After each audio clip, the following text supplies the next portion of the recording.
$193. That's the number sitting in the account the morning he turns 33. Not after rent. Not after the card payment. After everything. $193. And about 8 years of quiet excuses stacked up behind it like boxes he keeps meaning to unpack. It's a Tuesday night. He's at the kitchen table, the small one, the one with the chip in the corner he's been meaning to fix since he moved in. And the laptop is open, not because he can't sleep, but because of the number.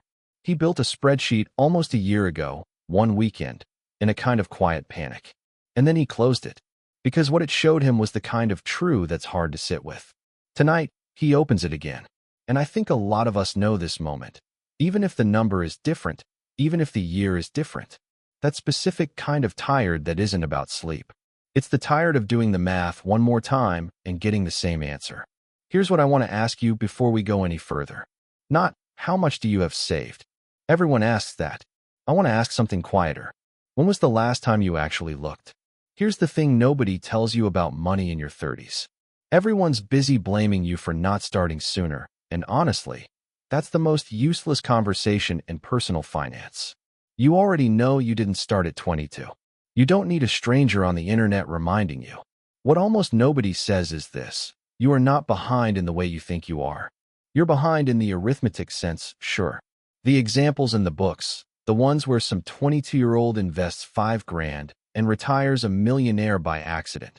That window is closed for you, and pretending otherwise doesn't help anyone. But here's what those books also don't tell you. That 22-year-old doesn't have a job yet, doesn't have a real income yet, doesn't understand yet how money actually behaves when it's under pressure. Rent, car trouble, a parent who needs help, a friend's wedding you can't really afford to attend, but go to anyway. He's investing in theory. You'd be investing in practice. And practice, it turns out, is worth more than people give it credit for. I think the real problem isn't that people start too late. I think the real problem is that most people treat the moment they finally look at the number as a moment of shame instead of a moment of information. It's just data. It's not a verdict on who you are as a person. It's a Tuesday night and a spreadsheet. That's all it is. So let's just start there. Not with guilt. With a number. His name's Daniel. And I want to walk you through what actually happens over the next several years, because I think the shape of it matters more than any single tip I could give you. Daniel makes $71,200 a year. Sounds fine on paper, until you break it into a month. About $4,150 hits his account after taxes. Rent is $1,610. Car payment is $340. Insurance, $195. A student loan he forgot he was still paying, $260. Groceries, $360. Subscriptions he signed up for and never once thought about again, $86. Add it up, and he's got about $1,299 left over. Except his card statement tells a different story. He's been spending closer to $1,540 a month in the category he's labeled, without irony, everything else. Which means for roughly 2 years, he's been sliding backward by about $241 a month. Quietly. Without a single dramatic moment to mark it. That's the part that gets people. There's no crash, no single bad decision. Just a slow leak nobody bothered to find. He closes the laptop, sits in the dark for a minute, and something shifts. Not loudly. More like a door that's been swollen shut finally giving an inch. Now here's where the psychology comes in, because this is the part people skip. Most people think building financial security is about willpower. Grit your teeth. Stop buying coffee, suffer nobly for a decade. That's not really what happens, and honestly, willpower is a terrible long-term strategy. It runs out every single time, usually on a Friday night when you're tired and the delivery app is right there. What actually works is removing the decision entirely. Daniel doesn't white-knuckle his way to saving money. He automates it. A little at first, $150 a month into an account he genuinely doesn't look at. And it leaves before he has time to negotiate with himself. That's the whole trick. You're not fighting your future self's motivation. You're just making sure the money's gone before the argument even starts. The first goal isn't some big number. It's not $10,000. It's not $5,000. It's $1,000 he will not touch. And I want you to sit with how hard that actually is, because in your 30s, $1,000 isn't abstract. It's a car repair. It's a dentist bill nobody warned you about. It's a flight home for a funeral you didn't see coming. Life has more surface area at 33 than it did at 23. More things can go wrong. More people are counting on you. And that $1,000 keeps almost happening and then leaking back out. He sells a leather jacket he bought years ago to feel like he had his life together, gets $70 for it. Cancels 2 subscriptions, gets back $86 a month.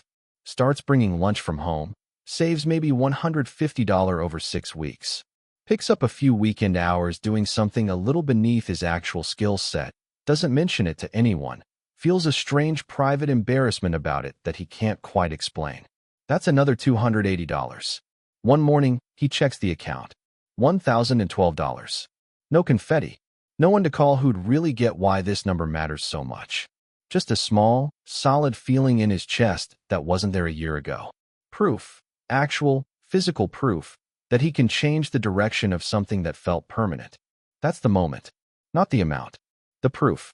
At 34, he's automated $380 into a retirement account and $180 into savings every month.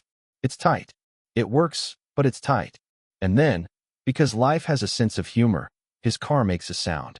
You know the sound if you've ever had it happen, that low grinding groan from somewhere under the floor on a freezing morning in February, right when you're already running late.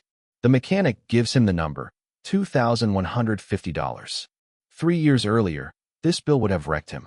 Not just the money, the spiral that comes with it. The credit card, the promise to pay it off in a couple months, the quiet dread of watching it sit there for 8 months instead. This time he checks the account. There's enough. He pays it. No interest, no spiral, no card.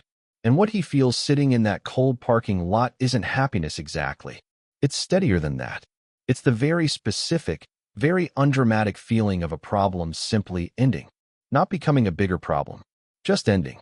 At 35, the market drops about 17% over a few months. He watches actual money disappear from the screen in real time. And for about 2 weeks, he checks the account daily, which, if you've done it, you know does nothing except make you feel worse. Then he makes himself stop looking. Keeps contributing anyway, buying shares at lower prices without fully believing it's the right call, because believing isn't really the point. The system doesn't need him to believe in it.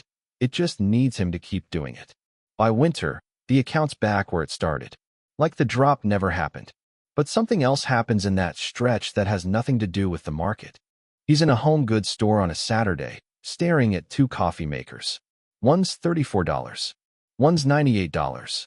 5 years earlier, he grabs the cheap one without thinking twice. End of story. This time he stands there doing different math. He uses this thing every morning, twice on weekends. So that's roughly 400 uses a year, 2,000 over 5 years. The pricier one has a 5-year warranty and doesn't burn the coffee sitting on a hot plate. Break it down per use, and the difference is a few cents. He buys the $98 one, and sitting in the parking lot afterward, he notices something quietly strange. He's no longer thinking in the next 30 days frame. He's thinking in years. Not because he's forcing himself to, because somewhere along the way, without an announcement, the wiring just changed. That, to me, is the real headline of this whole story. Not the numbers. The wiring. In March of his 36th year, his company announces a restructuring. The email goes out on a Thursday afternoon, and by 3 o'clock, the group chat's gone quiet in that specific way that only means one thing. People are messaging privately. People are quietly updating resumes. He goes home and runs the numbers, the way he's done 100 times by now. If he loses this job, his savings covers about 4 months at his current spending, and he knows that number exactly because he's been tracking it for 2 years. His investments are a deeper layer underneath that, if it comes to it. He's not untouchable. Nobody is.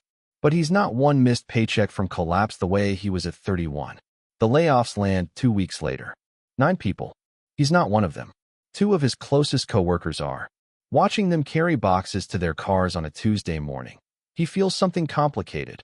Relief that it's not his, guilt about the relief, and underneath both, a cold, clear understanding that this will happen again, to him or to someone he loves, and the only real defense is time, measured in months. bought by a number sitting quietly in an account. He bumps his emergency fund target from 4 months to 7. Doesn't touch the investments to do it. This, I think, is the actual turning point of the whole story, and it's not a number going up. It's a mindset shift. Money stops being about what you can buy this weekend and starts being about how many months of choice you have if things go wrong. That's it. That's the whole reframe. Once you start measuring your security in months instead of dollars, every decision downstream of that starts to look different. Around the same time, his friend Derek buys a new SUV, financed over 6 years at a rate that would make your stomach drop if you did the math, which he very carefully does not do out loud. He calls it just a lease situation and changes the subject fast. He's in the passenger seat, and he feels the pull of it. The leather, the quiet ride, the door that closes with that expensive, engineered thud. And somewhere in the back of his mind a voice says, "You've been so disciplined. Don't you deserve something too?"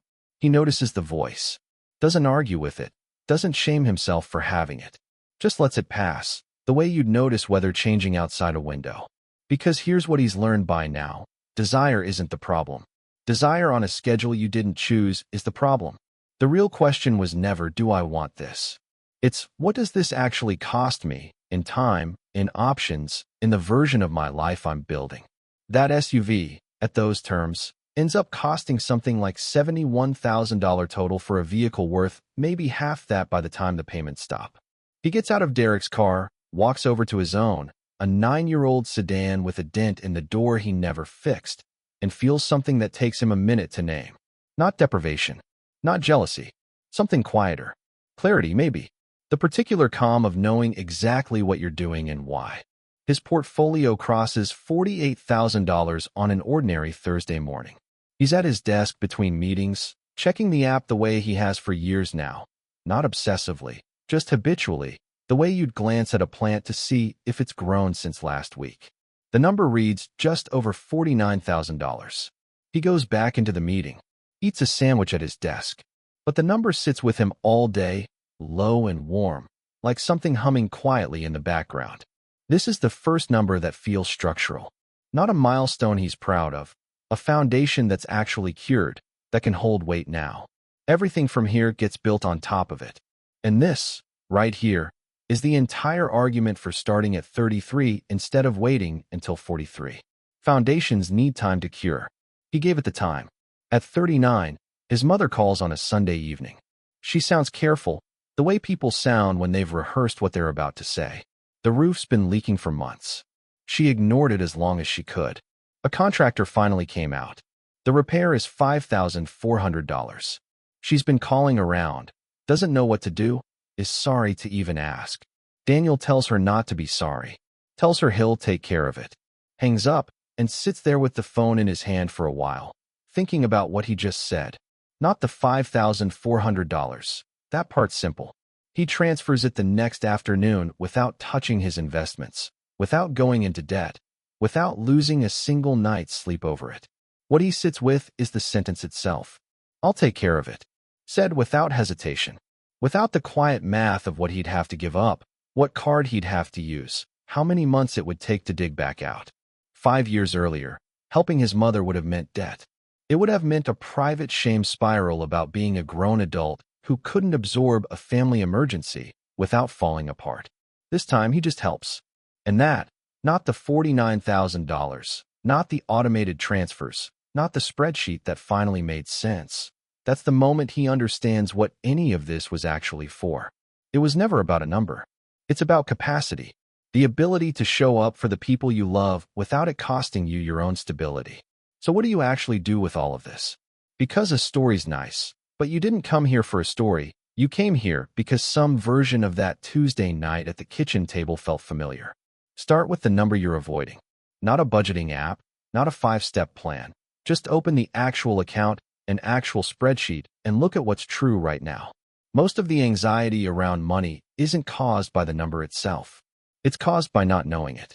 Then build toward $1,000 you don't touch before you worry about anything else. Not because $1,000 fixes your life, but because it changes your nervous system's relationship to bad news. A car repair stops being a catastrophe and starts being an inconvenience. Automate whatever amount feels almost too small to matter. $50, $100, whatever leaves before you can talk yourself out of it. The amount matters less than the fact that it happens without your daily willpower being involved at all. And measure your progress in months of safety, not dollars of net worth. That one reframe changes more decisions than any spreadsheet trick ever will. None of this requires you to stop living. Daniel still buys the good coffee maker. He still goes to the wedding he can't quite afford. This isn't a story about deprivation. It's a story about where the money goes before it has the chance to just disappear. Daniel turns 40, and before he does anything else, before coffee, before his phone, he lies there in the dark and thinks about the kitchen table, the chip in the corner, the $193, the spreadsheet he almost closed for good. Then he checks the number. Just over $198,000. Not financially free, not any of the big dramatic phrases the internet likes to use. Just a 40-year-old with real, working, liquid wealth built from a deficit, built from one honest night he finally didn't look away from. And here's what I keep coming back to, thinking about stories like his. 8 years earlier, he probably assumed wealth would feel like a number on a screen. It didn't. It felt like paying for a transmission without panic. It felt like watching a round of layoffs and not spiraling. It felt like telling his mother I'll take care of it, and actually meaning it. If you're sitting somewhere tonight looking at your own version of $193, I want you to hear this clearly. You are not behind in the way it feels like you are. You're just at the beginning of a different arithmetic. The one with a number that matters isn't how much you have right now. It's whether you're willing to look at it honestly, just once, and let that be enough to start. Progress beats perfection. It always has. You don't need the whole plan tonight. You just need to open the spreadsheet. If this hits something for you, like this video and subscribe to Weston Wealth for more videos on personal finance and wealth building. I make videos like this every week for people quietly figuring their money out. I will see you in the next one.